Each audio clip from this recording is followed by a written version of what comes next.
Welcome back to day 4 of the Learn to Love Yourself Challenge. I'm Paloma from Betterment, Bettermenaturaltransformations, and I am excited that we are here on this day where we get to wrap it all up, put it all together, and create a path forward. So we've talked about what it means to love yourself, what it doesn't mean, what it means for you and for other people. And we've talked about how you can find the things that are already awesome about you, and you can focus on those, you can enhance those, you can do so many things to remind yourself of those things every day. Make sure that you're focusing on those things that you like, and then be aware, be honest with yourself, acknowledge the things that you don't like, and then just let them go.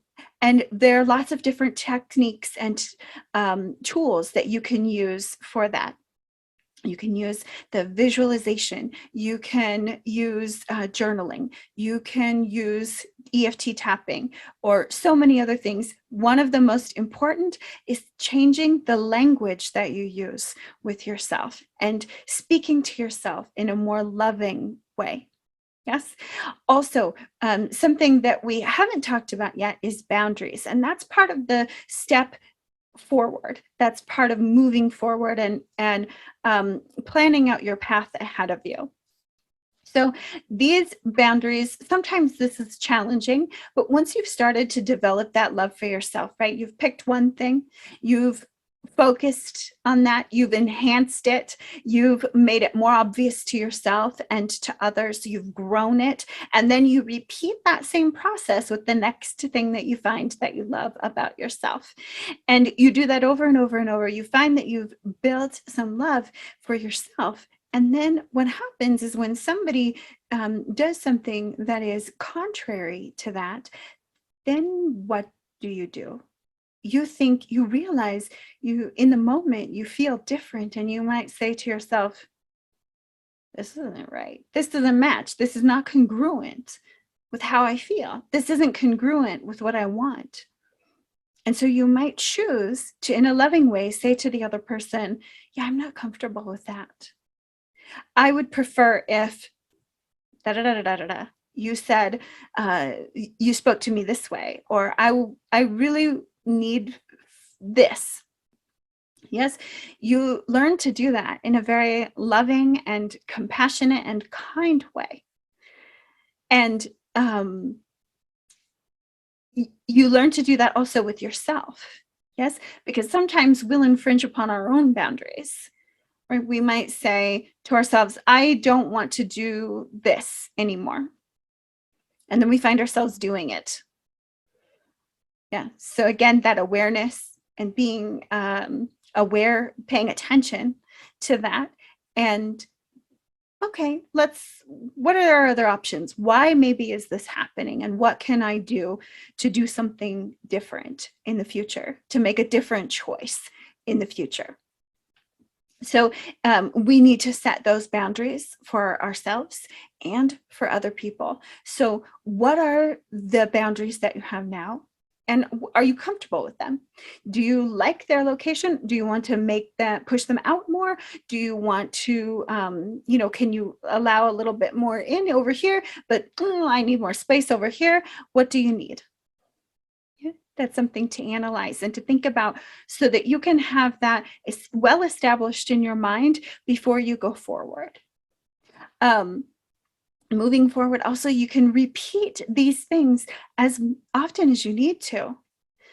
You should regularly, actually, part of your self-care maintenance is to look at what are the things that I believe in, what are the things that I'm doing, that I love, that I enjoy, what are the things that I want to experience in life, what are my goals, what are the things that I love about myself, what are the things that, I think I'd like to change that.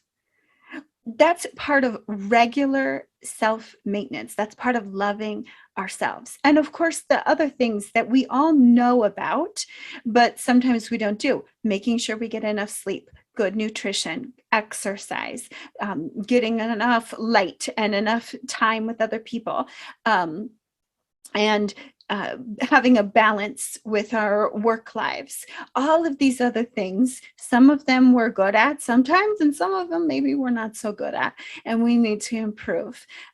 So make a list of the things, either it's a mental list or a written list or a typed list, and think about the boundaries. Yes, what you want your life to look like, what you think is acceptable and not acceptable, what you want to do to take care of yourself and to keep yourself safe, but also to make sure that you can thrive at the same time. So I think of kind of our own little electromagnetic field, yeah, our own space, our bubble, as it were, as like the beach. Okay, so the world around us is like the ocean. And the waves are constantly coming, and sometimes they're gentle waves, and they bring us beautiful shells or other gifts, yeah. And sometimes they're really tumultuous, huge, pounding waves, and maybe they bring us debris and things that we don't want to keep. But what does the sand do on the beach? It kind of moves with the waves, yeah, and it filters a lot of that. So anything that's really big or too much for it to handle, that isn't going to enrich maybe the water supply that's way deep underneath, that's filtered, right? If you've ever had water from the desert that's been filtered through the sand, it's so delicious. It's so amazing. The sand filters that water, and it adds these great minerals. It takes out a lot of particulates and toxins and garbage that we don't want in the water. And it leaves you with this water that's, depending on the desert, right, and the water that it's given, that's so full of minerals, and it's so refreshing. It's the water at my grandmother's house was on a well in the desert, and it was the best water I've ever tasted in my life. It was amazing.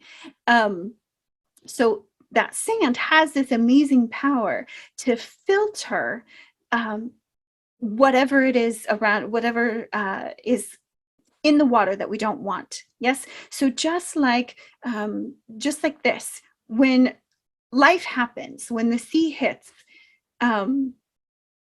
if we are like the sand, and we can take the brunt of that force, of that impact, and then just let it filter. Pick out what you want. And what is the protocol for knowing what stays on the surface and what's let in? Love. So if something is in harmony and alignment is congruent with love, it stays, it comes in. And if it isn't, it stays on the surface and will eventually be washed away. So this is a mental image you can use to help you maybe determine what you're going to let in and what you're not, what your boundaries are. This is I guess some imagery that I use to help me decide. Sometimes I'm struggling with a decision, or I feel really overwhelmed by something that's happening, and I will stop and remember this picture and this process that happens naturally, right? And I think, okay, I can do the same thing. And this is my visual for determining what shows love and what doesn't, and what I want to let in and what I don't. Yeah, so maybe something that might help you a little bit. So find something that works for you as a visual. Yeah. Take your own life experiences and think about what you know, what you've seen happen, and how something that you're really familiar with, how does it filter those things?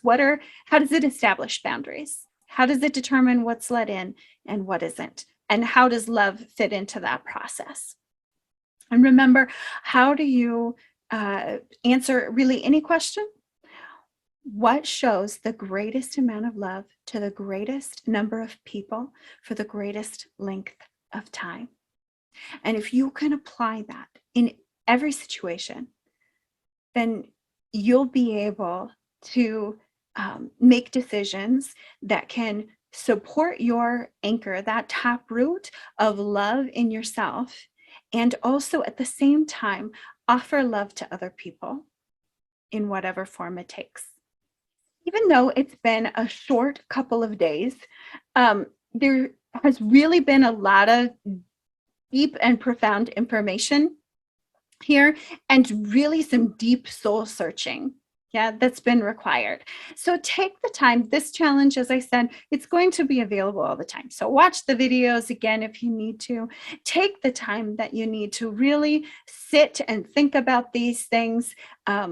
Maybe you need to listen to this while you're out on a walk. Maybe you need to sit and just write for a while. Maybe you need to talk it out with a friend. Whatever works for you to help you process this information, you will know naturally and instinctively. Usually people know exactly what that is. So do that, and put in the comments. Let me know what comes up for you. What are your questions? What are your insights? What are the things that you're finding for yourself? And if there's something I can do to help you or to answer some questions, let me know. I'm happy to do that. I really appreciate that you took the time to sit through these videos and listen to my talking and getting all worked up about things.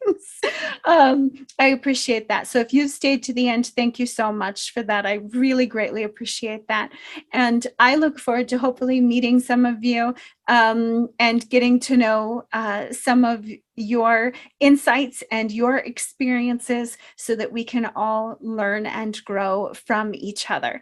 Thank you again so much. Be sure to like and subscribe and share if you think that someone else might benefit from the same information.